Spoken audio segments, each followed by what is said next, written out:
Hello, and welcome to episode 123 of Tall Guy Talks Travel with Rick Doherty. Of course, I am your host, Rick Doherty. On today's show, I'll be joined by my good friend, the Sarah Enigma. We're going to continue our conversation where Sarah asks me questions about Walt Disney World from the perspective of somebody who hasn't visited in quite some time. Some of the questions are for information, and some are just fun questions about my opinions. Sarah must be hungry because this week she's told me she has a lot of questions about food, and I know you all love when we talk about Walt Disney World food. Follow the Sarah Enigma on Instagram at the Sarah Enigma and at sava.wellness. I can be found on social media on Twitter at Rick_ear, Instagram at Rick Doherty TGTT, and TikTok at Tall Guy Talks Travel. You should also make sure to subscribe to the Tall Guy Talks Travel with Rick Doherty YouTube channel. My hope is to be very busy on the channel this summer. We're also going to start doing more types of content than just vlogs from inside the parks. Yep, I will still do that because it's fun for me to take you along on my visits, but I want to bring you so much more than just Disney and Universal. The podcast is always going to focus on the theme parks. However, the YouTube channel will continue to feature ballparks, traveling out of the area for different things, and I may get back into some hiking videos next year. I know for a fact you are not going to want to miss the vlogs from my birthday weekend coming up later this month. I will be joined by some familiar faces and familiar voices from the podcast. You are going to want to check that one out for sure. Please subscribe to the channel, and it always helps to throw some likes on videos and comment whenever the urge strikes you. Next week, I'm excited that I will be welcoming Alicia Stella from Orlando Park Stop on the podcast. She's going to be here to promote her June Pride Month fundraiser for the Trevor Project. We're also going to take some time to talk about Epic Universe coming to Universal Orlando Resort in 2025. Alicia has had, in my humble opinion, the best coverage of the construction of Epic Universe. I'm so excited to really delve into what we can expect. Needless to say, Alicia is very busy this month, so the fact that she's willing to give up some of her time is very generous. Head to orlandoparkstop.com/charity to donate to the Trevor Project. When you're there, please do me a favor and mention Tall Guy Talks Travel with Rick Doherty in the comments. I'm so proud of all the things we have accomplished as a community for charities over the past 2.5 years, but I also want to show Alicia that it was worth her time to come on the show. orlandoparkstop.com/charity. Right now, I want to welcome my good friend, the Sarah Enigma, back to the show. Thanks for being here, Sarah. It's great to be here. We are continuing where we left off in a past episode where you have just been asking me questions as somebody who hasn't visited Walt Disney World in quite some time, and I'm answering those questions. So this one, really, I didn't have to do a lot of the preparation. It's nice. I'm enjoying this. So let's continue. All right, let's start off with could be a big and maybe controversial question. What is the best nighttime show to go to? Marissa does a lot of Run Disney, so she'd probably be able to catch me if I didn't say Fantasmic. But I am going to go with Happily Ever After, and this is the caveat I'm going to have with Happily Ever After. I'm talking as somebody who is a vacationer, somebody who is coming down for a week, maybe a little more than a week, and they're trying to experience all the must-dos at Walt Disney World. I think that Happily Ever After, now that it has returned after the 50th anniversary celebrations, I think Happily Ever After, the fireworks at Magic Kingdom, must experience. However, as a lot of people have heard, my other co-host, Marissa from Chicago, big fan of Fantasmic at Disney's Hollywood Studios, and I can't say that she's wrong about that either. I get emotional at both of them. Disney's Animal Kingdom right now does not have a nighttime spectacular. Obviously, they can't do fireworks because of the animals. They've tried some other things here and there, but right now, they're not even really open that late most days. And Epcot Forever at Epcot just isn't my thing. It's fine. I really loved Harmonious, but they got rid of Harmonious because so many people complained about the barges. I thought that was a perfect show. It incorporated a lot of the cultures of World Showcase through Disney intellectual properties. They had some of the songs that everybody knew, but they had them in different languages. It was an incredible show.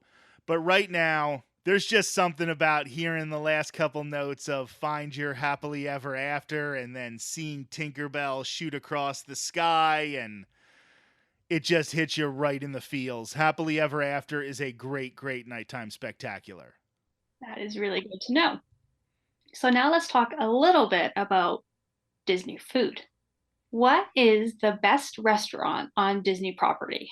So I used to say it was a tie, and I'm debating on whether I still think it's a tie, but either way, I'm going to answer it like I think it's a tie.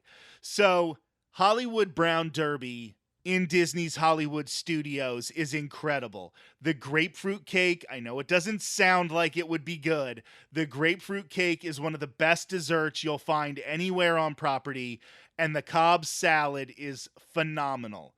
I know a lot of people are thinking, Rick, you're a vegetarian. You can't have Cobb salad. Well, get this. If you ask for it with no meat, they'll give you extra avocado. So you can't beat that with a stick. Getting the Cobb salad and the grapefruit cake at Hollywood Brown Derby with the atmosphere. I love that old Hollywood. It was Michael Eisner when they built back then MGM Studios, that Michael Eisner said this park is dedicated to the Hollywood that never was and always will be. And I love that quote because this is that vibe. As somebody who once lived in Los Angeles, no, it's not actually how Hollywood is, but you think of it that way. And that's what I love about that theme park. And it has gotten away from it in so many different ways now that we have Galaxy's Edge and Toy Story Land. But this is something that's holding on to that old Hollywood Studios feel, that old MGM Studios feel. And I love the restaurant, and the food is fantastic. Probably the right answer is Tiffin's at Disney's Animal Kingdom. The food in there is incredible. The theming is second to none. It is attached to Nomad Lounge, which I hope you don't have what's the best lounge on property because, spoiler alert, it's Nomad Lounge. Joe Rohde, the Imagineer who came up with so many of the ideas for Animal Kingdom, shares pictures of his research and sculptures that they made while figuring out how they were going to create the park. There's a room where they have pictures from Africa when they were touring Africa to come up with the design for the Harambe section. And some of those pictures are actually from Harambe, and some of them are from actual real life Africa. And you have to try to guess which ones are which. And it's actually really, really hard. That's how good of a job they did in making it look like the villages that they visited in Africa. Tiffin's tells a story. It has great food. It has great service. It's a fancy place. It's going to beat up your pocketbook. Like, be prepared to pay a lot of money. Disney is not a charity organization, but it is worth it. I have never regretted a meal at Tiffin's. And do you have a specific restaurant from Disney hotels that you would say was the best? This is one of the hardest questions I've ever been asked because about 15 answers popped into my mind. I'm thinking about Artist Point and the character dining experience with Snow White that also has great food. There's the really fancy California Grill where you get to see the fireworks from on top of Disney's Contemporary Resort. Topolino, their brunch with characters, is another really, really great meal that everybody seems to love. I'm going to go with a sneaky good restaurant that I think a lot of people skip over when planning their meals at Walt Disney World, and that's Sebastian's at Disney's Caribbean Beach Resort. This is just a solid restaurant that gives you good food, and you can get a lot of food for not a lot of money. Like, it's Disney money. Like, you're spending more than you would anywhere else, but you're not spending California Grill or Topolino's money. And the food is just really, really good. That's good to know. I have never even heard of that restaurant, so that's awesome. Now, what is your favorite food item from Disney property? The first thing that popped into my mind is the Cobb salad at Hollywood Brown Derby, but that's not going to be my answer. There is a vegan macaroni and cheese at Territory Lounge in Disney's Wilderness Lodge. And this is just the lounge that's attached to Artist Point. So a lot of times the people here are just waiting for their reservation at Artist Point. So maybe they get a beer, maybe they get some wine while they're waiting. But they do have some food items. And this vegan mac and cheese has vegan sausage in it. It is spicy.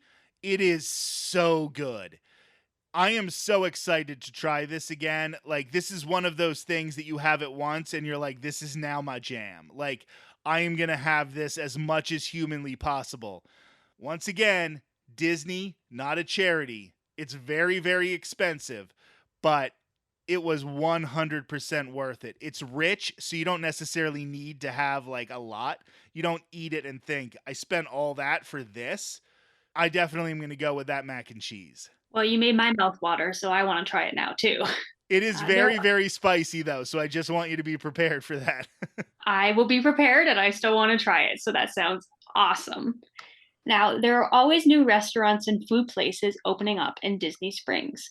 So, what would you say is the best place to eat at Disney Springs? So I am obviously very, very biased. First of all, I don't eat meat and I don't eat fish. So anything like the Boathouse or any of those restaurants that focus on fish or focus on meat items, like even though I like the Polite Pig because they do have some vegetarian things, I'm obviously not going to say the Polite Pig because they focus on barbecue. So that's not going to be my thing. But the other area that I am very biased is that I walked across Ireland last year because I am very, very proud of my Irish heritage. And Raglan Road is off the charts good. The food's amazing. The service is perfect. I have never had bad service. The atmosphere, yes, a lot of it is Irish history that I love, and a lot of people would be bored by it. But they have entertainment. You'll have sort of those river dancers. They'll have bands playing traditional Irish songs. The vegan shepherd's pie called This Shepherd Went Vegan is one of the best items on property. This might have been one of them that I would have said for one of your previous questions if I had been thinking about it. And any Irish person who heads to Walt Disney World is going to want to have that Guinness.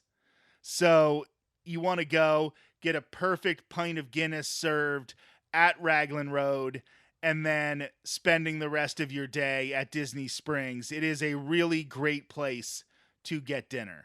That sounds amazing. Now, we have never actually talked about this, you and me, so I actually don't know if you like Dole Whip. So this might be an interesting question. So, firstly, do you like Dole Whip? And if you do, which flavor of Dole Whip is your favorite and where can you get it? So I'm not as big of a fan of Dole Whip as a lot of other people. I'm not one of those people who says the first thing I have to do when I'm on my Disney vacation is find that Dole Whip and sit down and enjoy it. I do have a Dole Whip every once in a while, mostly for something like what is happening right now during Epcot's International Flower and Garden Festival.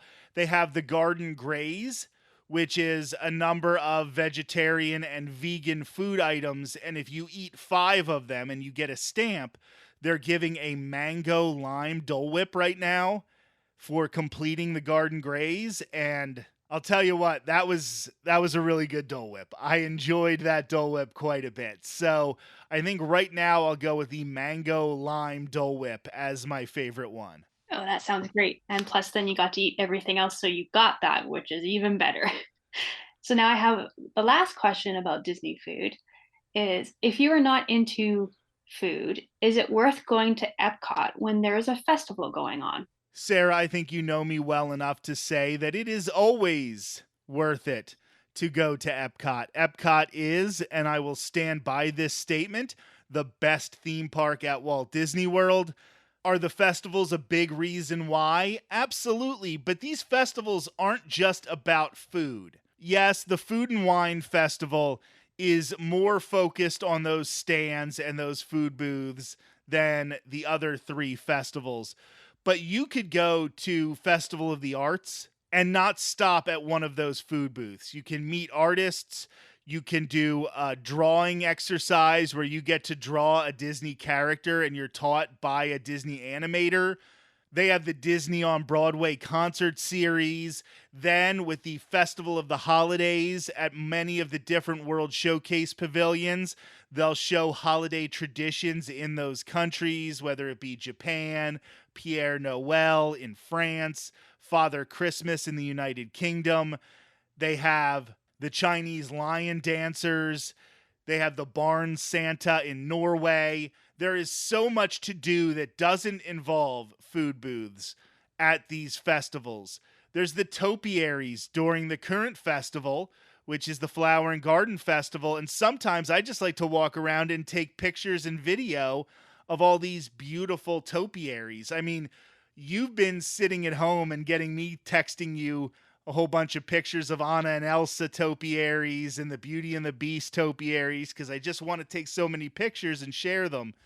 There's a lot to do at these festivals, and you do not have to eat at the festival booths at all to make it worth it. I think that's really important for people to know because the first time I went to Disney World a long time ago, I didn't go to Epcot because someone had told my parents it's all about food. So we didn't go.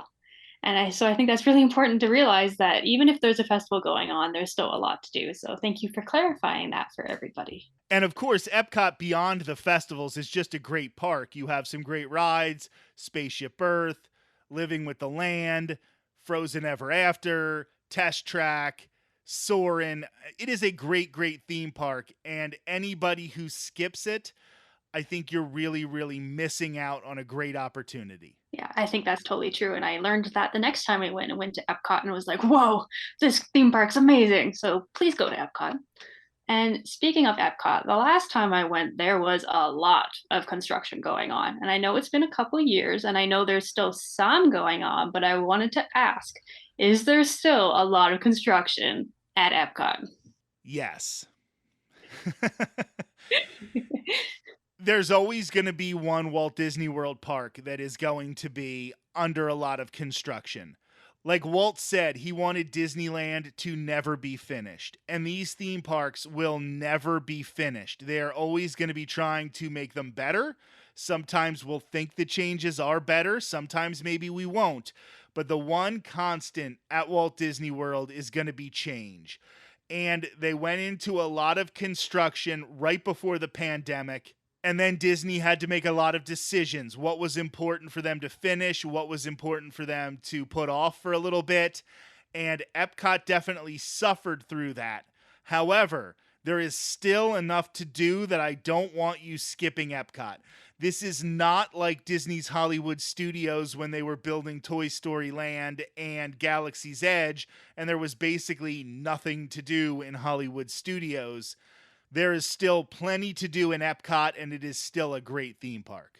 Now, I know we talked about this a little bit earlier in the previous episode. I was going to ask about the best time to go on the Kilimanjaro safaris, which you said was in the morning, but we also talked about rope dropping other things at Animal Kingdom. So, say I rope dropped and went on Avatar Flight of Passage. When would be the next best time to go on the Kilimanjaro safaris to see the most animals? Right before they're about to close it down for the night. You want to be one of the last people to get on Kilimanjaro Safari before they shut it off. Usually, Kilimanjaro Safari closes before the rest of the park because they can't really guarantee how long the ride is going to take. So they want to make sure that they can get everybody on and off of that ride. And then, of course, they have to get the animals back into their safe enclosures. But if you can ride this later in the evening when it starts to cool down again, then the animals might start to get a little bit more active. Thank you. That's good to know. We're jumping over parks here, so we're going to Magic Kingdom. So, do you think that changing the Merida meet and greet to Mirabel will also change other meet and greets, such as Princess Fairy Tale Hall? Think is a very loaded word. Hope would be what I am going to throw in there. My hope is that they end up moving Merida from her regular meet and greet location next to Cinderella Castle, right there in between the entrances to Tomorrowland and Fantasyland on the right side of Cinderella Castle. And they move her to Princess Fairy Tale Hall and then move Elena of Avalor over to Disney's Hollywood Studios. If I was, and the good Lord willing, one day I will, the person who is in charge of Walt Disney World, that is what I would do, because I think that Elena of Avalor has a much, much younger audience than some of these other princesses. Yes, a lot of young girls and young boys like the Disney princesses, but they do really appeal to a lot of adults as well. Maybe more than I think Elena of Avalor appeals to adults. And I think it's kind of strange that in Princess Fairy Tale Hall, you meet two princesses at the same time. You'll meet one and then you'll move on to the next one, but you're in line for both of them. The one half is Rapunzel and Tiana. Totally makes sense. Two fairly recent princesses. They have a lot of crossover in fans. Awesome. Elena of Avalor meets with Cinderella.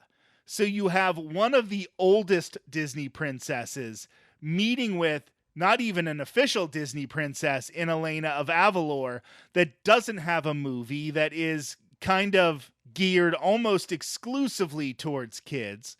So you see a lot of awkward interactions between very, very little kids and Cinderella and some of the older guests and Elena of Avalor, because they have no idea what to say to her. I think it would make a little more sense to pull Merida and put her in with Cinderella, and then you're probably dealing with people who have at least seen both movies. Yeah, that makes a lot of sense. And another question that is kind of, if you ran Disney World, what would you think? If the Figment meet and greet at Epcot comes by the end of this year, do you think the lines will be as massive as the lines for the infamous popcorn bucket? They won't be as bad as the popcorn bucket. I was there that day. It was insanity. Recently, I just passed my 4-year anniversary as an annual pass holder, and some other things kind of had me looking back at my time as an AP and thinking of those events that just like, I'm so happy I got to experience. And that day, while it was bonkers, was just really, really fun because of all the stories. My friend Danielle, somebody just gave her daughter a Figment popcorn bucket so she didn't have to wait in line for it. And to just see her face light up about it. And then I got in line with Jay, Aesthetic Puppet, who did the basketball collecting drive with me. And he was waiting in line to buy Figment popcorn buckets for other people and just having a good time, drinking beers in line, having fun. And I was helping him kill time, and the people behind him in line said I could get one because I was helping him do such a nice thing. So I was able to finally get my Figment popcorn bucket, even though I maybe only waited for about 2 hours, and I didn't wait for the whole 6 hours. But I do think that the Figment meet and greet is very important because I want a refurb to Journey into Imagination with Figment. I would love for them to go back to something more like the original, bring back Dreamfinder, make Figment not this mischievous character who farts in your face for some reason, and maybe go back to the original purpose of the ride. I love the character of Figment. I don't like what they have done to him, and I think when I explain to people why I love Figment and they see the current version, they just don't get it. Sarah, you've already let people know that you haven't ridden the People Mover yet, so I'm going to let the cat out of the bag on this one. You have never done the Figment ride, and I am so dreading it because I'm afraid that I'm going to get you on the Figment ride and you are just going to look over at me like, what did you just make me see? Because you didn't see the original. And Figment is going to literally fart in your face. And you're going to say, you were serious about that, man? Like that actually happens on this ride? So I would like for the Figment meet and greet to be very popular and show Disney, okay, you've put him on all of your festival merchandise for years. You had this popcorn bucket and it got 6-hour waits. Now you have a meet and greet that is getting very, very long waits. It's time to refurb this ride and give us a proper Figment ride. Yeah, the only interactions I've ever had with Figment is looking at the merchandise, and he always looks so happy, and hearing it from you. So just now learning that he's gonna fart in my face is a little bit disconcerting. So I totally hear what you're saying to bring it back to the original Figment, and I would be very happy with a popular Figment meet and greet because I think he just needs to be a happy, happy little dinosaur. Dragon. What is he? He's a figment of imagination, so he is none of those things. Perfect. I just want him to be a happy Figment. So let's bounce back to Magic Kingdom for a minute, because I think everyone will be wondering about this. Is there's a big refurb going on for Tiana's Bayou Adventure? Does this construction affect the atmosphere of Frontierland? We're still in the very, very early going of this refurbishment. So any anecdotal evidence I have is very premature. I'm hoping that this trend continues. But I've noticed that a lot of people aren't making their way back to Big Thunder Mountain Railroad now. I think they used to go back and they would do Splash and then they would do Thunder or vice versa, and they would do them kind of together. But I've noticed some shorter wait times right now for Big Thunder Mountain Railroad. I mean, the other day I was posting on social media that I got to ride it 3 times in a row, and I could have kept riding it, but I wanted to get some other things accomplished as well. I'm sure that once we hit the really, really busy season, that people are going to start making their way back to Big Thunder again. But right now, I think it is kind of messing with the guest flow back there. Okay, that's good to know. And for those of us that like Big Thunder Mountain, it's awesome because I would love to ride it 3 times in a row as well. It is the best ride. I don't know why people don't immediately rush here on their vacations. It was the one when I first got back to the parks for the pandemic reopening, and I was there. It was the first week the parks were open. It was like 7 o'clock in the morning, and I was walking on Main Street, USA, and all the cast members were waving at us. They were so happy to welcome us back to the park, and I immediately booked over to Big Thunder Mountain Railroad and rode it 3 times in 20 minutes. And it was just, this is what Walt Disney World is to me. It's this ride. This is what Disney does so well. A little bit of thrill, but everybody can do it. Great theming to something that I really love, the Southwest. I used to live in Arizona, so I love that type of theming. That ride is Disney World to me. Yeah, and I know you love riding it in the dark, and that is definitely on the top of my list for the next time we go. If you can catch the fireworks as you're going up that hill, it is the best thing. You will just have a smile from ear to ear as you're looking over at the fireworks and you're about to make that twist and see the goat. Oh man, it is so good. It sounds amazing. Sarah, I tell you what, I can't believe we're doing this. You came up with a ton of questions. They were so good that we are going to be able to stretch this into a 3rd episode about Walt Disney World. So, the Sarah Enigma, thank you so much for joining us. Thanks, and I'm looking forward to the next episode. Of course, many of you have been asking about our other Sarah. It's been a few weeks since Sarah Says, aka Sarah from Seattle, has been on the show. Well, that leads to a funny story. I was bugging her so much to find some time to record that she recently asked her mother when she could babysit on the first day her mom came back from a long road trip. From what Sarah told me, her mom got a little peeved about that and asked if she could at least have a few days to relax before being asked to watch Sarah's son. We are going to be hearing from Sarah Says again in a few weeks, I promise. And Marissa from Chicago and I have also been working out some times to make sure she can fit in some recording around her busy schedule. This has been episode 123 of Tall Guy Talks Travel with Rick Doherty. You are not going to want to miss the show next week when I will be joined by Alicia Stella from Orlando Park Stop. Get ready to hear all the important details about Epic Universe. I'm so excited for this brand new theme park coming to Universal Orlando Resort. Alicia will also talk about her fundraiser for the Trevor Project. To donate, head to orlandoparkstop.com/charity and mention this podcast in the comments. It would really mean a lot to me. That will be next Thursday on Tall Guy Talks Travel with Rick Doherty. Until then, have a great week.